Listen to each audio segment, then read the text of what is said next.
बिस्मिल्लाहिर्रहमानिर्रहीम। अस्सलाम वालेकुम स्टूडेंट्स, आज की वीडियो में हम डिस्कस करने जा रहे हैं एक्सरसाइज नंबर 5.4।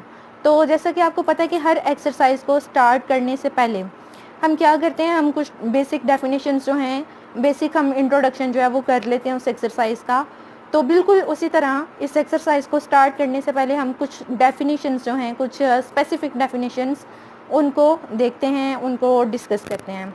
तो स्टार्ट करते हैं।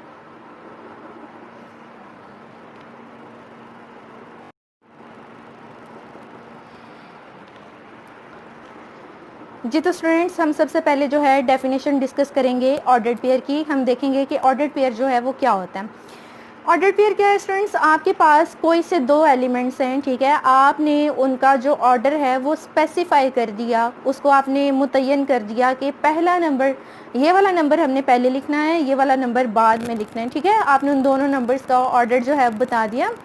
उसके फिर आपने उन दोनों नंबर्स को राउंड ब्रैकेट में क्लोज कर दिया। तो आपके पास जो फॉर्म आती है, ठीक है, उसको आप क्या बोलोगे कि ये एक ऑर्डर्ड पेयर है। जैसे देखें, आपके पास एक नंबर है 2, एक नंबर है 1। आपने क्या किया, इनकी अरेंजमेंट आपने बता दिया। आपने कह दिया यहाँ पे 2 पहला एलिमेंट है और 1 जो है वो दूसरा एलिमेंट है।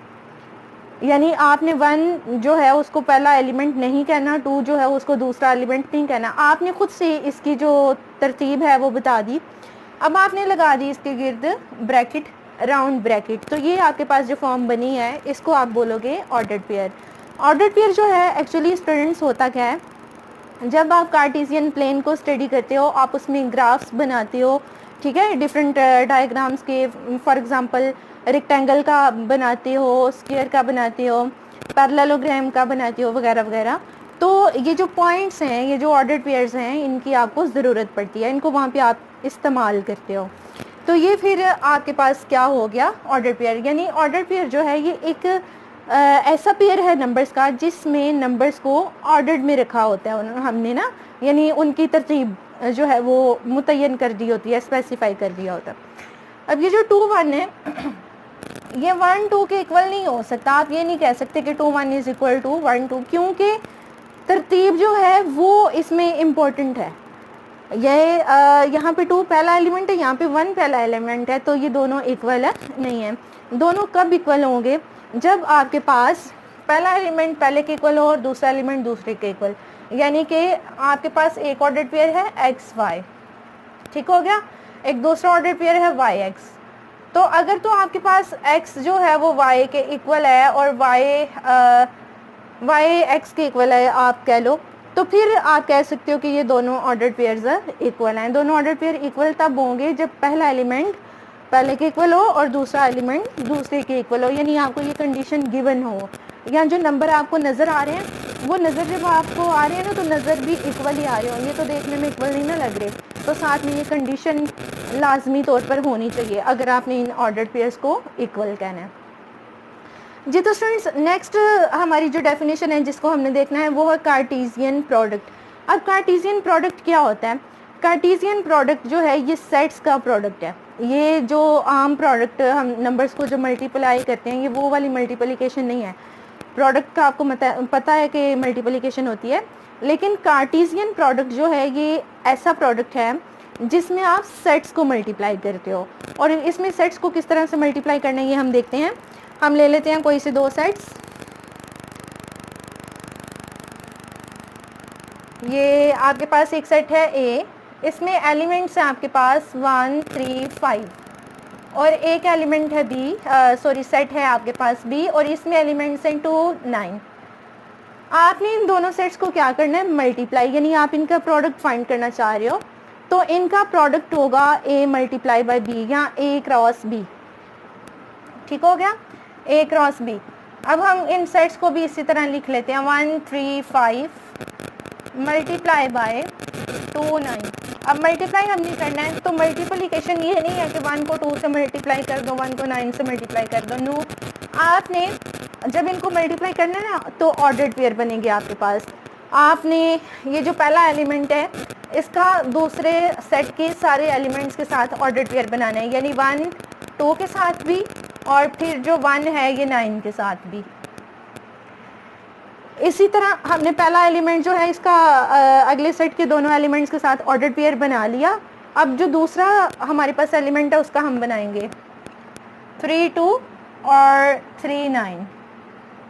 ये दूसरे का भी बना लिया। अब जो हम नेक्स्ट एलिमेंट लेंगे 5 है, तो 5 का भी इन दोनों एलिमेंट्स के साथ ऑर्डर्ड पेयर बनेगा, यानी 5 9 और 5 2 और उसके बाद 5 9। जी तो स्टूडेंट्स ये आपके पास आ गया है कार्टेशियन प्रोडक्ट। जब भी दो सेट्स को मल्टीप्लाई करने को कहा जाए या उनका प्रोडक्ट फाइंड आउट करने को कहा जाए तो आपने ये वाला मेथड जो है इसको इस्तेमाल करना है। अगर आप दूसरी तरह से मल्टीप्लाई करते हो जो कि आम मल्टीप्लिकेशन है तो गलत हो जाएगा।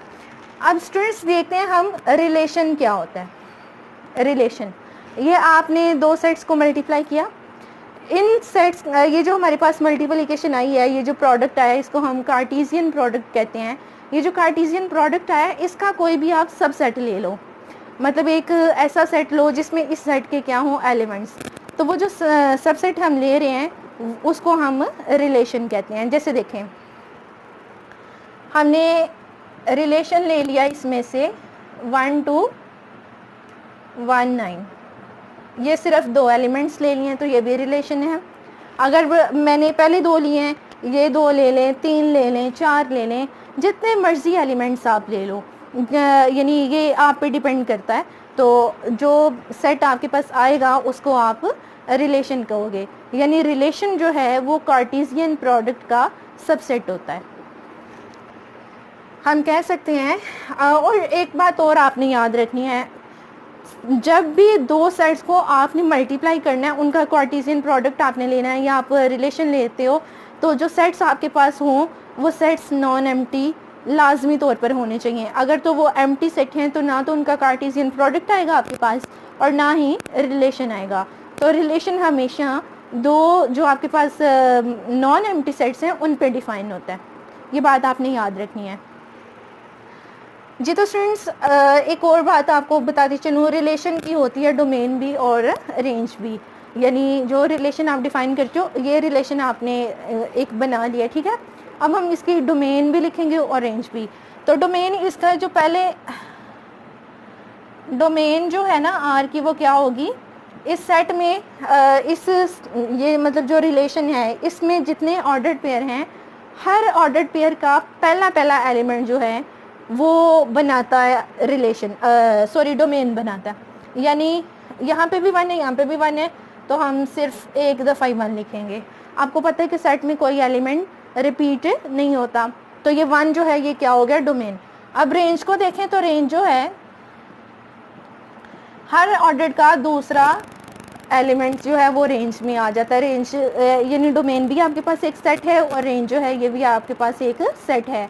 और ये कैसे सेट है ये मैंने आपको बता दिया है। यानी डोमेन में आपने पहला एलिमेंट लेना है स्टूडेंट्स, और रेंज जो है इसमें दूसरा एलिमेंट 2 आएगा यहाँ पे और 9 आएगा। तो ये आपके पास रेंज आ गई है इस रिलेशन की आर की। जी तो स्टूडेंट्स डेफिनेशंस हमने देख ली, होपफुली आपको समझ भी आ गई होगी। अब हम चलते हैं एक्सरसाइज की तरफ 5.4 की तरफ।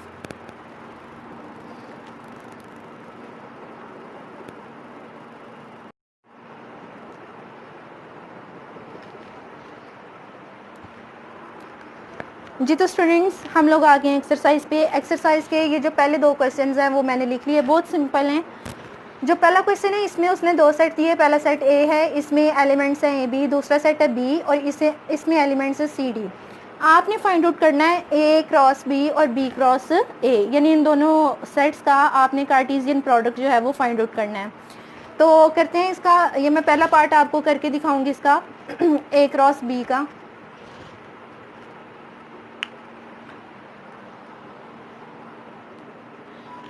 जी तो स्टूडेंट्स देखिए हम लिखेंगे A cross B is equal to, और ए वाला set A B cross B है, यहाँ पे दूसरा सेट तो बी वाला सेट लिख दें सी डी। कार्टेशियन प्रोडक्ट आपने फाइंड आउट करना है, वेरी सिंपल। आपने पहले एलिमेंट का इन एलिमेंट्स के साथ ऑर्डर पेयर बनाना है, यानी कि ए सी और फिर ए डी। अब आपने क्या करना है, आपने लेना है दूसरा एलिमेंट जो कि बी है, और उसका भी दोनों एलिमेंट्स के साथ ऑर्डर्ड पेयर बनाना है, यानी ये बनेगा बी सी और बी डी, और यहाँ पे आप लगा लोगे कर्ली ब्रैकेट। तो ये स्टूडेंट्स आपके पास आ गया ए क्रॉस बी। इसी तरह से आप B cross A find out कर सकते हो। बी क्रॉस ए में आपने क्या करना है, इस सेट को पहले लिखना है और इसको बाद में लिखना है, तो बी क्रॉस ए आ जाएगा। अब ये जो दूसरा क्वेश्चन है स्टूडेंट्स, यहाँ पे पहला सेट ए है 0 2 4, दूसरा सेट है बी और इसमें एलिमेंट्स है -1 3। आपने फाइंड आउट करना है ए क्रॉस ए, यानी इसमें ज़्यादा उसने पार्ट्स दिए हुए हैं, लेकिन मैंने ये वाला ले लिया, एक सेट को उसी के साथ करना है आपने। तो करते हैं इसको, ये पहले को किया हमने, अब दूसरे वाले को। दूसरे में है स्टूडेंट्स, आपने फाइंड आउट करना ए क्रॉस ए, तो यही वाला सेट आप लिखेंगे 0 2 4 और मल्टीप्लाई आपने करना है इसको इसी से, फिर 0 2 4 आ जाएगा। अब देखिए स्टूडेंट्स, अब आपने क्या करना है, अब आपने ऑर्डर्ड पेयर की फॉर्म में लिखना है इन्हें, यानी ये पहला एलिमेंट लिया 0 और तीनों एलिमेंट्स के साथ ऑर्डर्ड पेयर बनाया 0 0, उसके बाद आएगा 0 2 और उसके बाद आ जाएगा 0 4। अब उसके बाद हम लेंगे अगला एलिमेंट जो कि 2 है और इसका भी तीनों एलिमेंट्स के साथ ऑर्डर्ड पेयर बनाएंगे, यानी 2 0 2 2 और 2 4। उसके बाद हम अगला एलिमेंट ले लेंगे 4 और इसका भी तीनों एलिमेंट्स के साथ ऑर्डर्ड पेयर बना लेंगे, 4 0 4 2 और 4 4। ये जी, तो स्टूडेंट्स ये आपके पास ए क्रॉस ए आ गया, मतलब सेट ए का सेट ए के साथ कार्टेशियन प्रोडक्ट आ गया है। तो ये क्वेश्चन नंबर 1 और 2 किया। अब हम चलते हैं अगले क्वेश्चन की तरफ।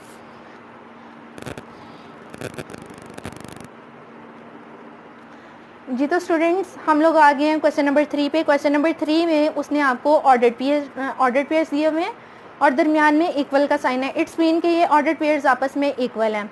अब आपने इन ऑर्डर्ड पेयर से फाइंड आउट करनी है ए और बी की वैल्यू, जो कि इन ऑर्डर्ड पेयर्स के अंदर वेरिएबल है, ठीक है। तो एक पार्ट मैंने ले लिया, बाकी के 2 पार्ट्स आपसे इजीली हो जाएंगे क्योंकि बहुत छोटे छोटे और इजी क्वेश्चंस हैं ये। तो 2a + 5 3 = 7 और b - 4।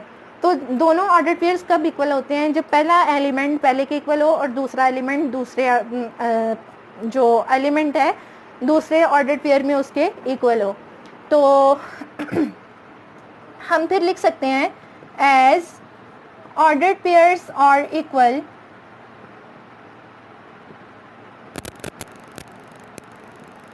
ऑर्डर्ड पेयर्स क्योंकि इक्वल हैं तो पहला एलिमेंट पहले के इक्वल होगा, यानी 2a + 5 = 7 और 3 = b - 4। ये कर लिया हमने। अब देखिए स्टूडेंट्स, हमने क्या करना है, 2 इक्वेशंस बन गई हैं, इनको बस सिंप्लीफाई करना है और a और b की वैल्यू आ जाएगी, यानी सॉल्व करके। तो 2a को हम इधर ही रहने देते हैं, ये 5 इस साइड पे आके -5 हो जाएगा, तो ये आ गया 2, ये है 2a। 2 इधर मल्टीप्लाई हो रहा है, इस साइड पे आके डिवाइड होगा 2/2, तो a की वैल्यू आ जाएगी 1। बिल्कुल स्टूडेंट्स इसी तरह आपने b की वैल्यू फाइंड आउट कर लेनी है। ये -4 है, इस साइड पे ले आए तो ये हो जाएगा +4, यहाँ पे आ गया b। 3 + 4 हो गया 7, तो b की वैल्यू 7 आ गई। इसको आप ऐसे भी लिख सकते हो, b = 7, दोनों तरह से लिख सकते हैं। तो a और b जो है उसकी वैल्यू आ गई। इसी तरह से बाकी दोनों पार्ट्स इस क्वेश्चन के आपने सॉल्व कर लेने हैं। तो हम चलते हैं क्वेश्चन नंबर 4 की तरफ, वो भी बहुत ईजी है।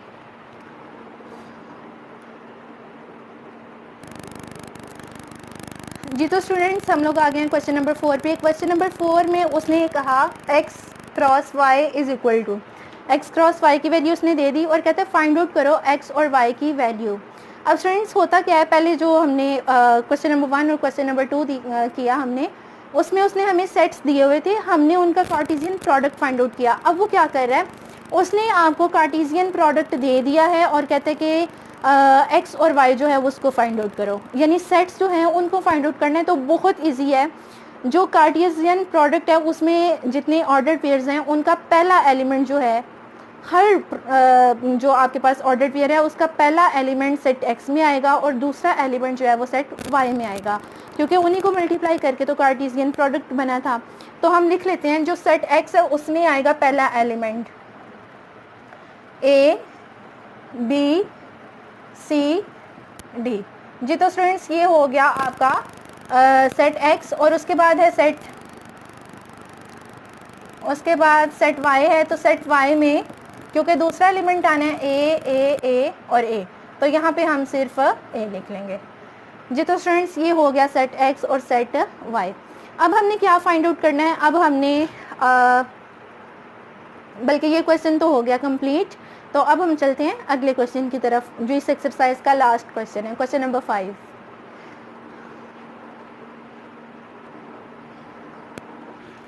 जी तो स्टूडेंट्स हम लोग आ गए क्वेश्चन नंबर 5 पे। क्वेश्चन नंबर 5 में उसने आपको दो सेट्स दिए हुए हैं, एक सेट है एक्स और एक सेट है वाई। अब उसने क्या कहा, कहते हैं कि ये जो एक्स क्रॉस एक्स है और एक्स क्रॉस वाई है, एक पार्ट मैंने छोड़ दिया है आप लोगों के लिए, उसमें भी आपने क्या करना है, ये बताना है कि इन सेट्स में ये जो सेट बनेगा और ये जो सेट बनेगा इसमें एलिमेंट्स कितने होंगे, यानी कि कितने ऑर्डर्ड पेयर्स होंगे। कार्टेशियन प्रोडक्ट है तो आपको पता है कि कार्टेशियन प्रोडक्ट जो है वो ऑर्डर्ड पेयर्स का सेट होता है, उसमें जो एलिमेंट्स आते हैं वो ऑर्डर्ड पेयर की फॉर्म में होते हैं। तो स्टूडेंट्स बहुत सिंपल है, आप फार्मूला याद रख लो। जब भी आपने दो सेट्स के जो कार्टेशियन प्रोडक्ट होता है उसमें आपने एलिमेंट्स फाइंड आउट करना है, यानी नंबर ऑफ एलिमेंट्स, तो आपने क्या करना है, जो पहला सेट होगा उसके एलिमेंट्स की का नंबर और जो दूसरा सेट है उसके एलिमेंट्स का नंबर, दोनों को आपस में मल्टीप्लाई कर लेना है। तो आपको उस कार्टेशियन प्रोडक्ट में जितने एलिमेंट्स आते हैं उनका पता चल जाएगा, यानी उनकी तादाद का, उनके नंबर का आपको पता चल जाएगा। तो करते हैं इसको। यहाँ पे मैं फार्मूला आपके सामने लिख भी दूंगी ताकि आपको आसानी रहे। एक्स क्रॉस वाई के जो एलिमेंट्स हैं, यहाँ पे आप लिखेंगे नंबर ऑफ एलिमेंट्स, ये number of elements in X cross Y is equal to number of elements in X multiply by number of elements in set Y. यानी सेट एक्स और सेट वाई में जो एलिमेंट्स हैं उनके number को लिख के आपने मल्टीप्लाई करना है, तो आपको कार्टेशियन प्रोडक्ट का जो सेट बनेगा उसमें कितने एलिमेंट्स आते हैं वो पता चल जाएगा। तो number of elements in set x में देखें कितने एलिमेंट्स हैं, 3, तो यहाँ पे आएगा 3, और वाई में कितने एलिमेंट्स हैं, 2, तो यहाँ पे आएगा 2, 3 2s are 6। इट्स मीन कि जो एक्स क्रॉस वाई है उसमें 6 एलिमेंट्स होंगे, यानी 6 ऑर्डर्ड पेयर्स होंगे। इसी तरह से एक्स क्रॉस एक्स वाला जो है, इधर मैं फार्मूला जो है वो नहीं लिखूंगी, बाकी यानी इसको देख के आपने फार्मूला फॉलो कर लेना है। एक्स में देखें कितने एलिमेंट्स हैं, 1 2 3, तो यहाँ पे आएगा 3 मल्टीप्लाई बाई 3 और फिर हमारा आंसर बनेगा 9। यानी ये जो हमारा कार्टेशियन प्रोडक्ट होगा एक्स को एक्स से मल्टीप्लाई करके, यानी जो हमारे पास सेट आएगा उसमें 9 ऑर्डर्ड पेयर्स होंगे, यानी टोटल 9 एलिमेंट्स होंगे। तो जी स्टूडेंट्स ये थी एक्सरसाइज नंबर 5.4, जिसमें हमने पहले 2-3 डेफिनेशंस देखी, उसके बाद हमने एक्सरसाइज सॉल्व की। नेक्स्ट वीडियो में हम डिस्कस करने वाले हैं फंक्शंस। बहुत इंपॉर्टेंट टॉपिक है, बहुत ही ज़्यादा इम्पोर्टेंट, क्योंकि ये अगली क्लासेस तक जो है वो चलता है, वैसे भी इंटरेस्टिंग भी है। तो मिलते हैं फिर अगली वीडियो में, तब तक के लिए अल्लाह हाफिज़।